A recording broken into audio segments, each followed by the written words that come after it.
Radio Silaturahim dan juga Rasil TV untuk Islam yang satu. Ikhwan akhwat yang dirahmati Allah SWT, terima kasih masih bersama kami dalam acara Bincang Inspirasi bersama Bapak Rohmin Dahuri.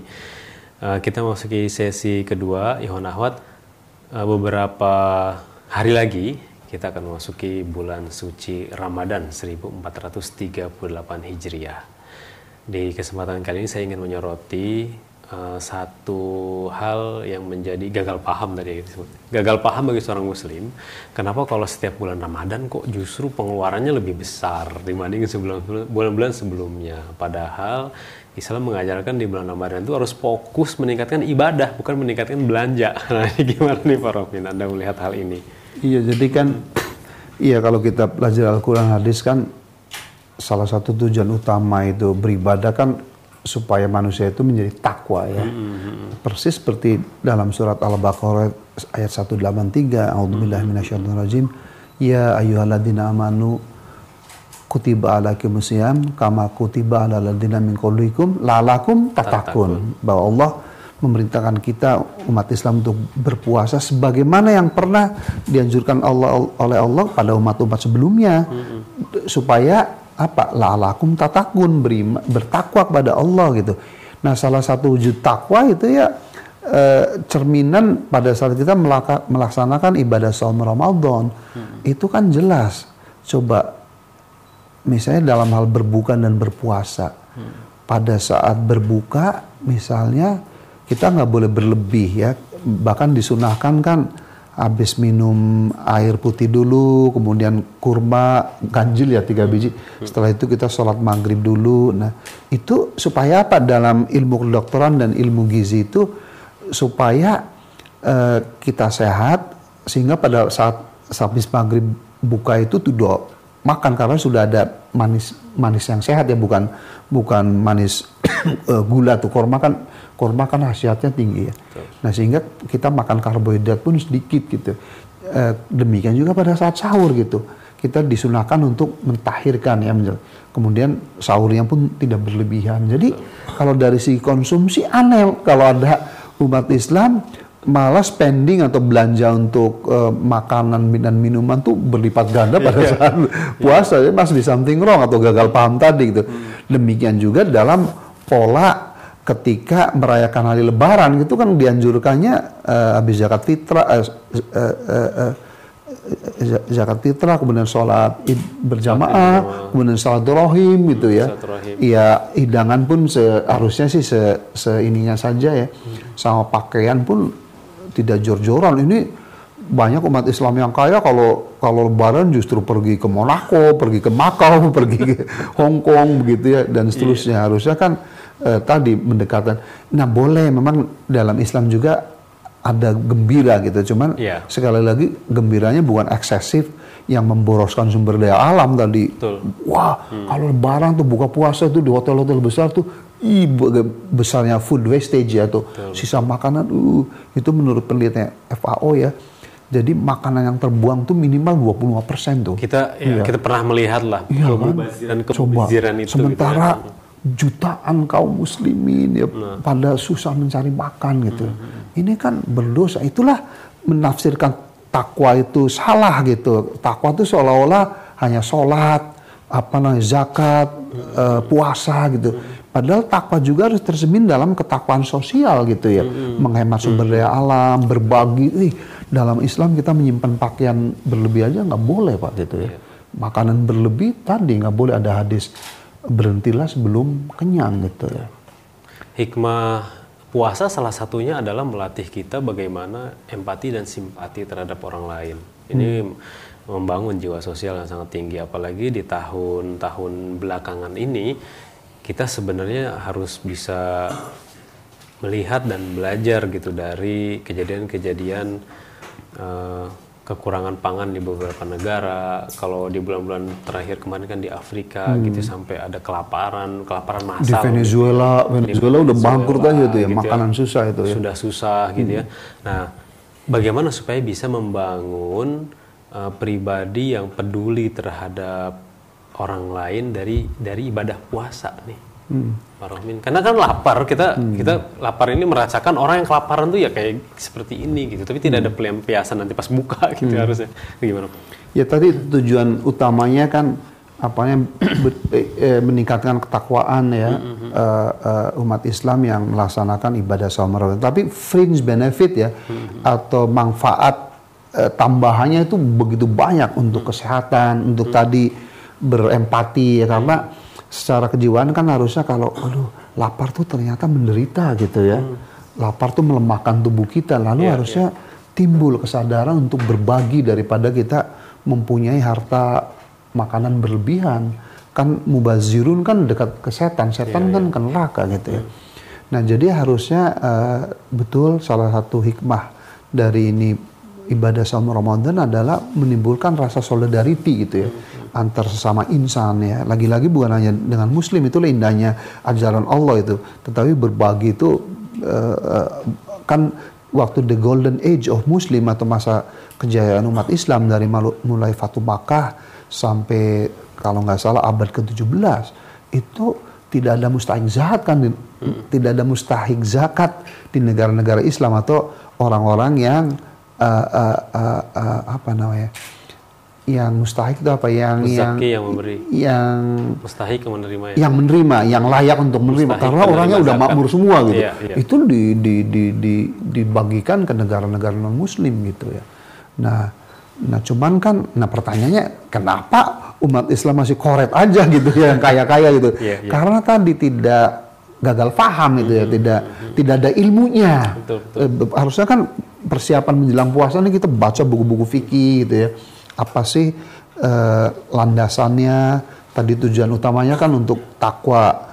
Kemudian supaya kita itu mendapatkan puasa kalau bisa status yang khususon bukan hanya puasa awam yang hanya mendapatkan lapar dan dahaga, tetapi benar-benar dapat hikmah atau ruh dari puasa, yaitu kita setelah selesai ibadah puasa ketakwaan dan keimanan kita makin meningkat, kan harus perlu preparation.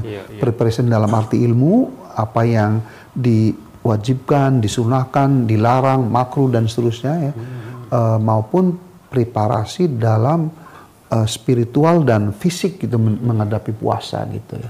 Sehingga kita benar-benar pada saat bulan puasa tuh selain menahan lapar dan dahaga, tetapi juga menggelar nafsu, memperbanyak ibadah-ibadah sunnah, tadarus, tapi bukan hanya membaca tapi juga dihayati, ditadaburi, sehingga seluruh ayat Al-Quran yang kita baca itu kita laksanakan dalam kehidupan sehari-hari. Insya Allah setelah kita selesai puasa, sholat Idul Fitri benar-benar kayak seperti janji Allah, seperti bayi yang terlahir suci begitu kan. Cuman pertanyaannya betul, berapa persen umat Islam yang melaksanakan puasa tuh menurut Islam yang sebenarnya itu? Nah, itulah tugas dakwah, tugas rasil ini kan. Betul. Untuk senantiasa mengkomunikasikan begitu ya ajaran Islam yang benar ya, yang subhanallah sangat indah, sangat rahmatan lil alamin. Tetapi kita dalam sekarang ini difitnah bahwa kita radikal, kita ekstrim ya, subhanallah. Padahal Muslim yang benar, Islam yang benar itu adalah Islam yang salam, namanya aja Islam, peaceful gitu ya. Rahmatan lil alamin. Kami tidak pernah punya sejarah itu kalau menjadi mayoritas tuh menyengsarakan kaum minoritas ya. Justru sangat dilindungi, sehingga saya ingat tuh ketika umat Islam dikalahkan oleh pasukan Nasrani ya, itu orang-orang Yahudi yang di Andalusia menjerit-jerit, jangan, tetaplah pemerintahan Islam seperti sekarang. Itu bukti, bukan Rohmin Dahuri yang mengatakan, bukan propaganda, sejarah itu. Kalau pemimpin Islam, orang Islam itu menjalankan Islam secara kafah, itu tidak mungkin zolim terhadap sesama manusia. Apalagi sama manusia, sama flora dan fauna juga nggak boleh zolim tuh. Cuman sekarang kan tadi musuh-musuh Islam tuh punya media segala macam, dan musuh Islam tuh sebenarnya bukan orang Kristen dan orang Yahudi atau umat agama yang lain, tetapi orang sekuler dan orang yang tidak bertuhan, itu kapitalis tuh. Iya kan? Nah, harusnya umat beragama tuh kompak, bersatu padu ya, melawan komunisme, ateisme, sekularisme dan kapitalisme yang udah terbukti merusak dunia dengan global climate change atau pemanasan bumi dan juga kesenjangan kaya miskin. Kita lagi difitnah ini umat beragama itu. Ada beberapa sejarah yang memang menunjukkan bagaimana kegemilangan pemerintahan Islam itu melindungi semua kelompok. The Great Andalus kita tahu gitu ya Pak Rohmin. Namun ketika pemerintahan Islam di Andalusia dijatuhkan oleh Katolik gitu ya, itu justru malah berbeda situasinya. Begitupun perang salib di Yerusalem ya.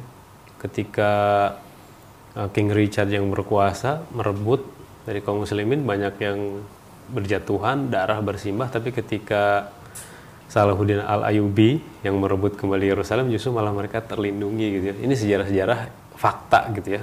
Cuman malahnya sejarah itu diputar balikan oleh orang-orang yang tidak beriman dan orang-orang yang kapitalis tadi gitu ya. Jadi seolah-olah Islam tuh itulah tugas kita semua ya, dan mudah-mudahan teman-teman umat beragama lain pun bersatu padu ya untuk kita melawan sekularisme, kapitalisme, dan ateisme gitu.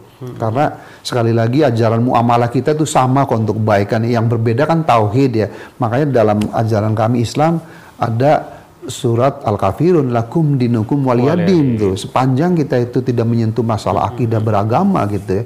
Jangan menghina Al-Quran, menistakan Al-Quran, itu nggak akan ada apa namanya. Dan sekali lagi, kalaupun ada seolah-olah pemimpin muslim yang membunuh, kan kita udah ada bukti, udah ada bukunya semua, empiris itu. Bahwa ISIS juga diciptakan oleh Amerika dan seterusnya, itu diakui sendiri oleh Trump kan sebenarnya.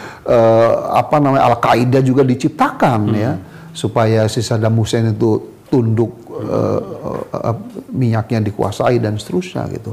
Cuman kan kita manusia nggak jujur, setannya terlalu banyak gangguan gitu.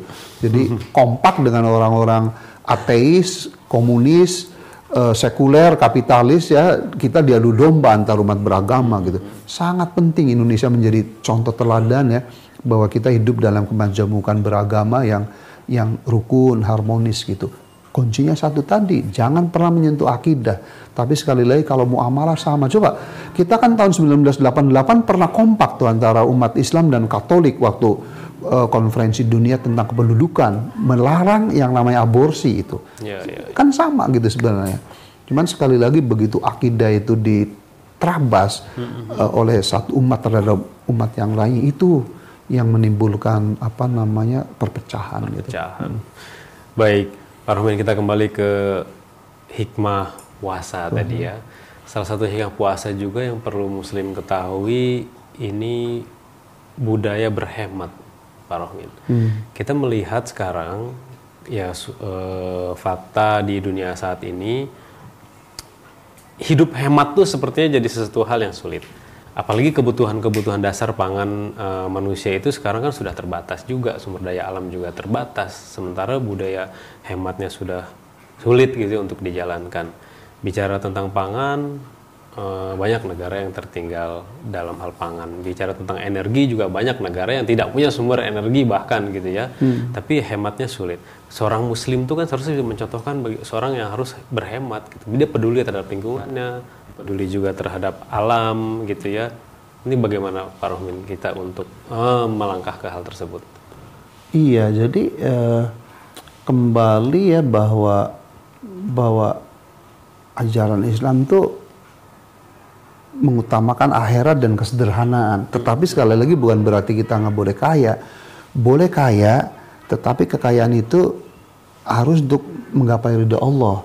Nah, wujud konkretnya adalah bahwa orang kaya tersebut tidak menjadi glamor dan hedonis gitu. Tetap saja hidup sih sederhana, kayak dicontohkan Sayyidina Utsman bin Affan, sahabat Amru Abdurrahman bin Auf, kan beliau hidupnya sederhana, pakaian besar. Khalifah Umar bin Abdul Aziz itu contoh teladan yang luar biasa. Beliau konglomerat, begitu jadi khalifah atau jadi presiden malah hartanya disumbangkan semua, dan beliau memilih hidup sederhana ya. Bahkan kayak nyanyian Roma Irama tuh baju satu kering di badan, bener tuh. Ini supaya para pendengar radio Sadat Rahim dan Rasil TV nggak ngantuk saja gitu. Artinya Ramai-ramai pun banyak nyanyiannya banyak dari ayat-ayat juga kan itu. Ya religius juga. Ya religius. Jadi maksudku faktanya begitu, seorang konglomerat yang namanya Umar bin Abdul Aziz begitu dibaiat atau disumpah menjadi kepala negara, beliau malah sumbangan lalu hidupnya sederhana. Bahkan ada suatu kisah ya, ketika beliau lagi kerja gitu ya, menggunakan lampu negara gitu, begitu istrinya mau menjahit tuh, jangan, harus pakai lampu sendiri gitu. Sampai begitu. Tadi soal baju bener tuh, bajunya itu aja gitu. Nah, begitulah. Dan Rasulullah SAW, Nabi Muhammad itu manusia yang ditawarkan oleh Allah menjadi manusia terkaya di dunia.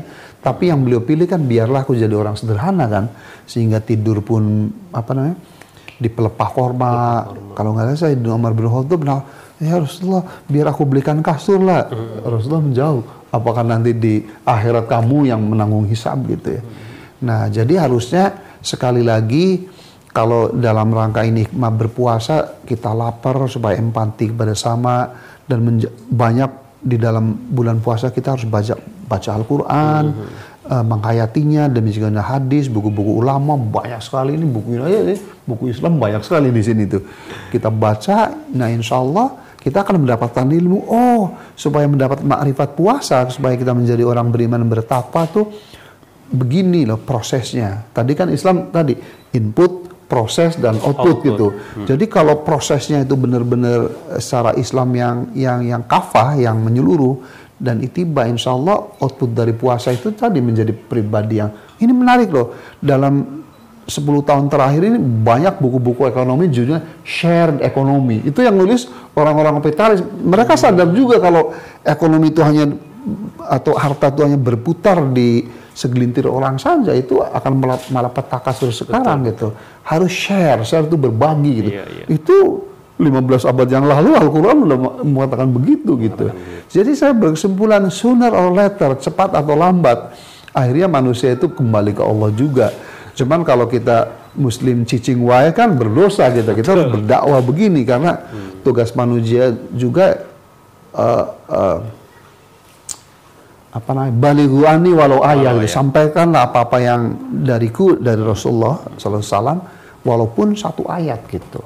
Dan tadi tong cicing wae. Tong cicing ya, jangan dinamis, diem ya. Aktif gitu ya. Harus dinamis, we have to outreach. Kita harus mendekati teman, saudara, tetangga yang kedul tuh malas melaksanakan ibadah, melaksanakan berbagi, berzakat, kita ingatkan baik-baik dengan bil hikmah, kita dapat pahala. Nah, Ramadan juga justru jangan malah makin turun ya. Iya. Justru makin meningkat nih, karena lapar perang jadi Badar benar itu. Jadi iya, perang Badar dalam Ramadan seperti saya diundang ke Korea, ya kita berangkat ya untuk ceramah di sana kan itu. Tapi tetap puasa lahir maupun puasa batin, insya Allah begitu.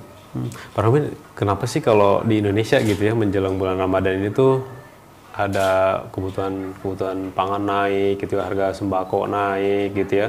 Ini emang sengaja setiap tahun terjadi seperti ini apa gimana gitu ini? Iya, kalau analisis saya dua faktor lagi ya. Ada juga faktor internal, artinya gagal pahamnya umat Islam ya. Bahwa puasa harusnya makin hemat malah makin ekstravaganza gitu ya. Dan saya yakin juga ada faktor eksternal. Jadi kalau dalam ekonomi kapitalisme kan gitu, dirangsang tuh yang namanya gairah buying atau membeli manusia gitu. Ada iklan lah, ada segala macam. Makanya saya pun maaf ya, mudah-mudahan puasa kali ini ya, para yang pemilik TV sadar lah gitu ya. Jadi minimal seperti Metro TV lah itu ada yang disampaikan Pak Quraisy Shihab. Kalau yang lain kan sifatnya begitu ya, ura-ura. Boleh ada humor, Rasulullah juga punya humor. Tapi menurut saya yang ada di TV-TV selama ini ya, ini ya saya tidak bisa menerima aja ya, terlalu materialistik gitu ya. Tapi kalau pendalaman seperti yang Prof. Quraisy Shihab ya, kemudian yang lain-lain lah, Prof. Didin Nafiduddin segala macam ya, ulama-ulama yang tawadhu dan warau gitu ya, ulama-ulama yang qanaah itu harusnya lebih banyak gitu, sehingga kita mendapatkan ilmu ya, Islam yang benar itu lebih banyak lagi di bulan puasa ya. Jadi media massa jangan dibombardir justru dengan rangsangan hedonisme dan materialisme gitu. Ini Ramadan kali ini juga kita jangan dipusingkan dengan kisruh atau riuhnya politik juga nih kayaknya Pak. Karena itu bisa ganggu juga. Justru harusnya kehidupan berpuasa berislam tuh harus memberikan impact positif ya. Terhadap ini jangan sampai Islam dijauhkan dari politik gitu, karena Islam kan ini agama dari Allah, dan seperti ajaran Bung Karno bilang itu harusnya umat beragama tuh berlomba-lomba untuk kebaikan gitu. Jadi teman Kristen juga mengamalkan, seperti saya katakan berkali-kali, dalam muamalah hubungan manusia nggak ada agama satupun ya yang mengajarkan keburukan dan kejahatan, semua baik gitu ya. Tetapi soal tauhid itu kan masalah keimanan kan diserahkan masing-masing gitu. Jadi harusnya giroh ya atau semangat Ramadan tuh harusnya kalau dijalankan secara benar justru memberikan dampak positif yang luar biasa dahsyat bagi kemajuan, semangat kebaikan dari bangsa Indonesia, sehingga cita-cita kemerdekaan mewujudkan bangsa yang maju, adil, makmur dan berdaulat, atau dalam bahasa Al-Qur'annya baldatun thayyibah wa rabbun ghafur. Insya Allah 10-15 tahun lagi maksimum bisa tercapai gitu. Baik.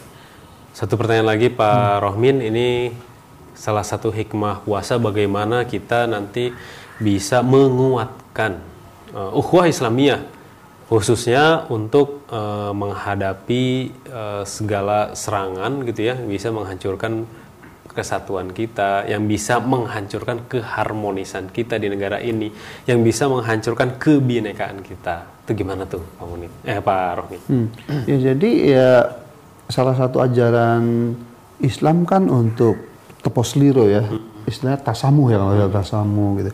Jadi dari kita umat Islam pun di dalam dakwah yang sifatnya publik ya, jangan mengeluarkan ayat dan hadis yang itu hanya konsumsi internal begitu ya. Itu kan provokasi timbul begitu. Demikian juga teman-teman dari agama lain itu kan itu ada yang tadi yang sifatnya akidah, keyakinan itu kan masing-masing nggak bisa digoyang gitu ya.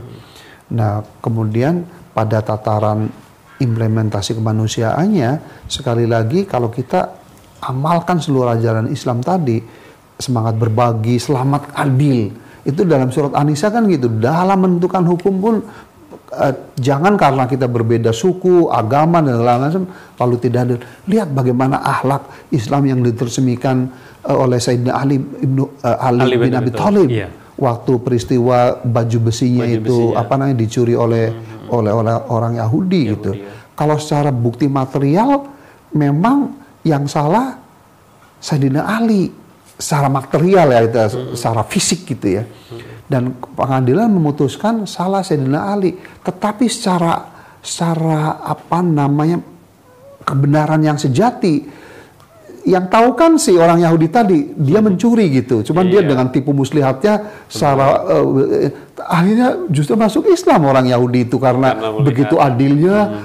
Saya sebenarnya benar-benar mencuri, cuman karena tipu muslihat dan kecanggihan otak saya ini membuat pengadilan itu secara fisik seakan-akan yang salah Sayyidina Ali.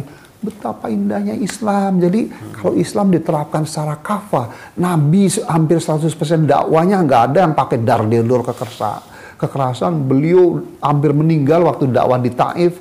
Malaikat Jibril menawarkan, ya Rasulullah, kita minta aja Allah supaya menumpasi. Nah, jawabannya Nabi gimana? Jangan, karena mereka belum berdakwah. Ada juga Nabi itu mungkin hampir setahun tuh setiap mau sholat subuh rumahnya itu di kotoran di halaman rumah itu. Gitu ya. Iya kan, suatu hari kok nggak ada lagi. Waktu habis sholat subuh tanya para sahabatnya, "Hei Umar, kok nggak ada lagi tuh kotoran itu?" Itu tetangga baginda Rasulullah lagi sakit, yang orang Yahudi itu. Terus Nabi kan bilang, ayo kita jenguk. Iya. Nah itu kan orang Yahudinya kan grogi kan karena takutnya Nabi Muhammad udah takut menempeleng atau apa takut gitu. Dibalas gitu ya, takut dibalas. Ternyata tidak gitu ya, dan masuk Islam lagi, subhanallah. Jadi kalau kita menuruti ajaran secara kafah adalah mustahil kalau umat lain itu membenci kita itu. Tapi umat lain pun jangan memutarbalikkan fakta gitu ya dengan media gitu. Jadi kami ingin damai gitu, dan kami ingin excellent karena memang ajaran Islam itu untuk menjadi tangan di atas, untuk menjadi rahmatan lil alamin, bukan mencelakakan alam gitu. Begitu Ustaz. Baik, Pak Rohmin, subhanallah. Insya Allah Ramadan rencananya di Indonesia aja ya? Nah ini nih saya ada acara? Tanggal 26 berangkat ke Korea nih, karena gitu. Kebetulan sama dengan Ibu Megawati diundang menjadi keynote speaker ya dalam World Peace Forum ya, atau forum perdamaian dunia yang diselenggarakan di Jeju gitu ya. Jeju. Ibu Mega bersama mantan wakil presiden Amerika Al Gore itu menjadi keynote speaker. Saya pembicara khusus di bidang ocean untuk kelautan gitu ya. Lalu Ibu Mega pun diberi penghargaan oleh pemerintah Jeju ya. Dibangunkan Megawati Garden tahun 2013. Nah itu udah selesai, mau diminta grand launching gitu.